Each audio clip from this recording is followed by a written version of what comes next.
Set 27 ADaM technical question and answers. Answers are highlighted in green. Question 1. Scenario. You are preparing for final TLFs.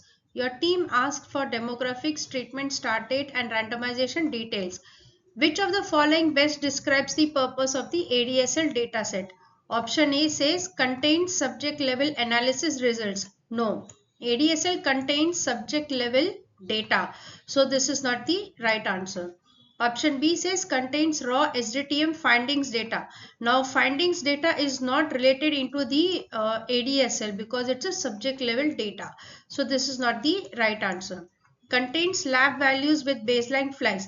Now the lab values are not associated with the ADSL unless you have the baseline specific lab value for a specific parameter or a variable. So this is not the right answer. So the correct answer is contains one record per subject with subject level analysis variables.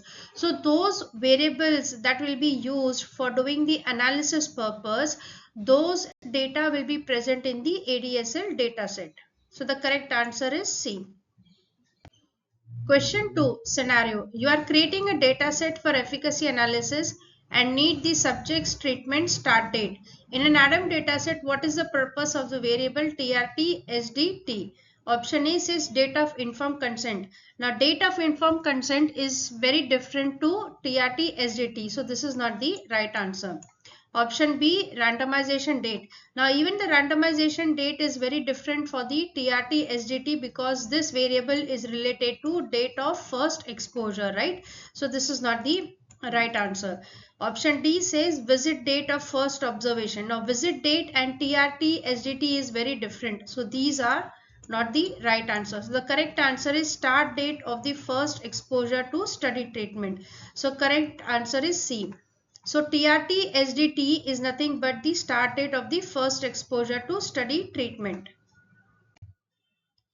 Question 3 scenario. Your analysis focuses on using a single record per subject per parameter for endpoint evaluation.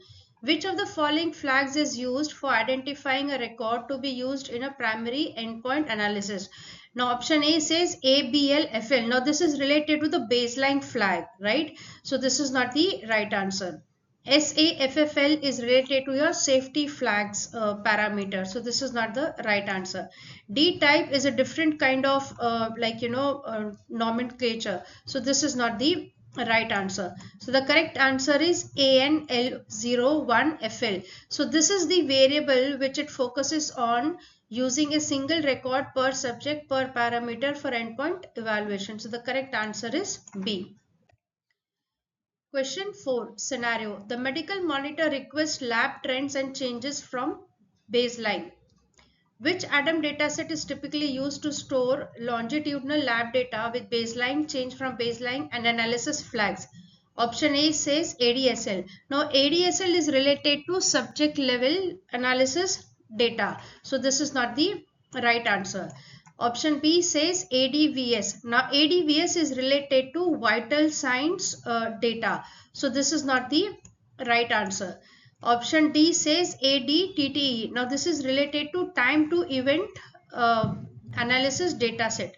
So this is not the right answer. Now ADLB is related to the lab related value. So this is the correct answer. So this is the data ADLB is used to store the longitudinal lab data with baseline, change from baseline and analysis flag. So correct answer is C.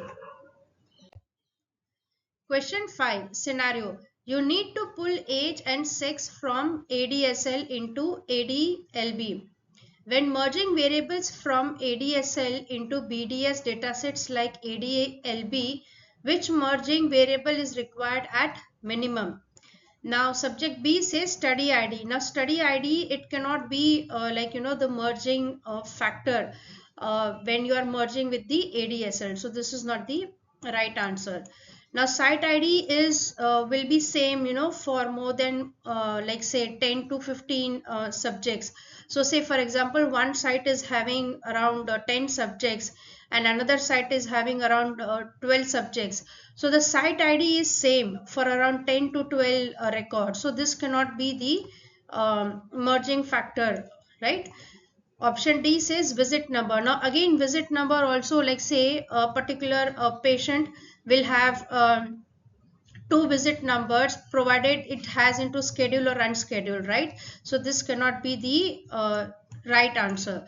So the correct answer here is unique subject ID, which is SUBJID. Now this unique subject ID is a combination of study ID, subject ID and site ID. Hence it uniquely creates and behaves like a primary key variable when you merge ADSL into PDSL dataset, which is ADLB. So the correct answer is A.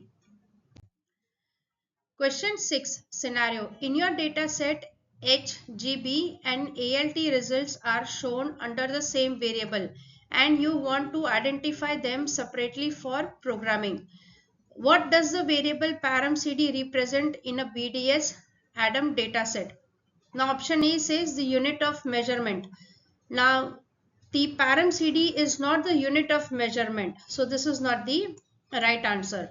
Option B says the numeric result value. Now the result value is something very different to param CD. The numeric result value is nothing but associated to a value. So this is not the right answer.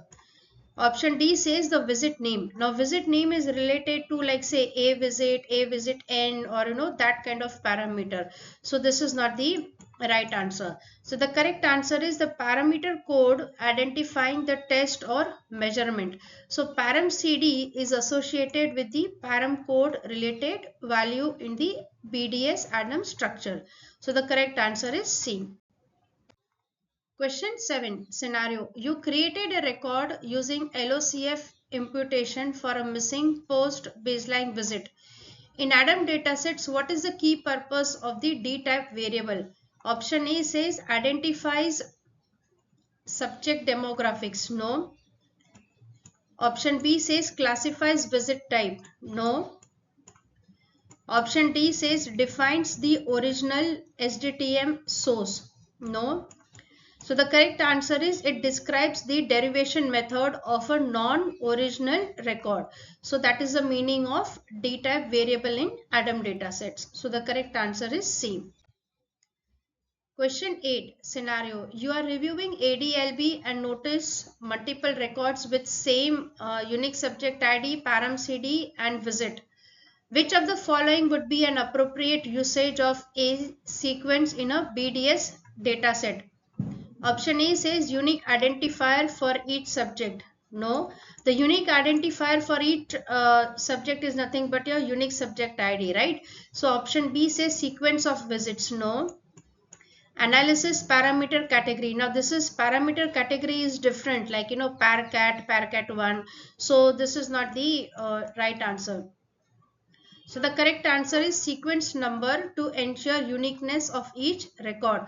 So this A sequence is related to the sequence number to ensure uniqueness of each record. So the correct answer is C. Question 9 scenario. Your team is reviewing the ADVS dataset and some subjects skipped visits. What is the correct approach to represent missing numeric analysis values in ADaM datasets? Option B, use NA. No, this is not the right answer. Set the variable to 0. No, there is a difference between 0, missing and blank related values, which I will upload the video in detail shortly in couple of days. So C is not the right answer. Use the string missing. Now if it's a numeric analysis variable, how can you enter the string? So this is not the right answer. So you need to leave the value as blank. Now if you leave the value as blank, the numeric variable will automatically give the value as dot, right, to the numeric variable. So the correct answer is A. Question 10 scenario. You are validating an ADTTE dataset and notice CNSR is equal to 1 for a subject. In time to event datasets like ADTTE, what does the variable CNSR represent? Option A, number of events. No. Option C, treatment start date. Now, treatment start date is different as compared to mentioning this CNSR variable. So, this is not the right answer. Number of censored patients in the study. Now, variable CNSR is a specific value, right? It's not the count of number of patients. So, this is not the right answer. So the correct answer is flag indicating censoring, which is no event occurred. That is the meaning of CNSR is equal to 1. So the correct answer is B. Please like, share and subscribe. Leave a feedback comment mentioning any topic that you want me to make a video. Looking forward for a positive response. Thanks for watching. Please like, share and subscribe. Leave a feedback comment. Many thanks for your support and having great connection.